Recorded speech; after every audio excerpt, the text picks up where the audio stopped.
কথায় আছে না, শীতকালের পিঠা খেতে লাগে মিঠা। আসসালামু আলাইকুম এভরিওয়ান, আশা করি সবাই ভালো আছেন আল্লাহর রহমতে এবং আপনাদের দোয়ায় আমি অনেক ভালো আছি। কি ভাবছেন গরমকালে তাও আবার রোজার মাসে পিঠার ভিডিও দিচ্ছি? না আপুরা, এটা আমার সেই অনেক দিন আগের ভিডিও। যখন শীতকালে পিঠা বানিয়েছিলাম তখনই ভেবে রেখেছিলাম আপনাদের সাথে আমার পিঠা বানানোর রেসিপিটা শেয়ার করব। কিন্তু সময় স্বল্পতার কারণে এবং ব্যস্ততার কারণে পিঠাটা বানানো হয়ে ওঠে নাই, ভিডিও দেওয়া হয়ে ওঠে নাই, যে কারণে ভেবেছিলাম যে আজকে অবশ্যই দিব। গরমকাল চলে এসেছে তো কি হয়েছে, গরমকালে তো পিঠার ভিডিও দেওয়া যায়, যে কারণে আমি আপনাদের সাথে শেয়ার করার জন্য আজকে পিঠার রেসিপিটা নিয়ে এসেছি। আমি তেমন একটা পিঠা বানাতে পারি না, কিন্তু ট্রাই করি। ইনশাল্লাহ এভাবেই ট্রাই করতে করতে কোনো একদিন পারফেক্ট ভাবে বানাতে পারবো।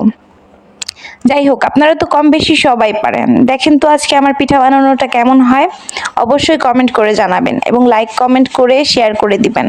আর অবশ্যই সাবস্ক্রাইব করে দিবেন যদি ইউটিউব থেকে দেখে থাকেন, এবং ফেসবুক থেকে দেখলে অবশ্যই একটা শেয়ার করে দিবেন।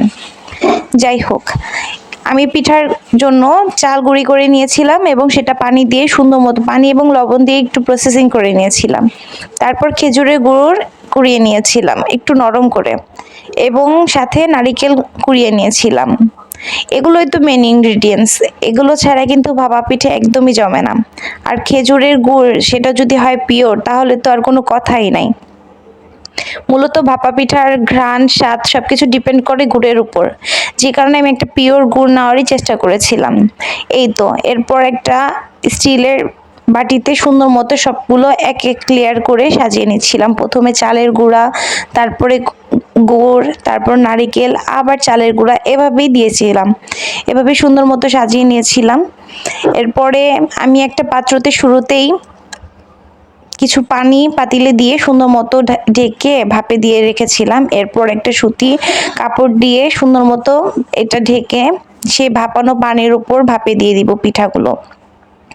এই তো দেখেন, ঢাকনা দিয়ে ঢেকে দিয়েছিলাম সেই পানিগুলো। দেখেন কি সুন্দর বাষ্প উঠছে, তার মানে এটা বলক হয়ে আসছে। এখন এটা দিলে সুন্দর মতো পিঠা হয়ে যাবে।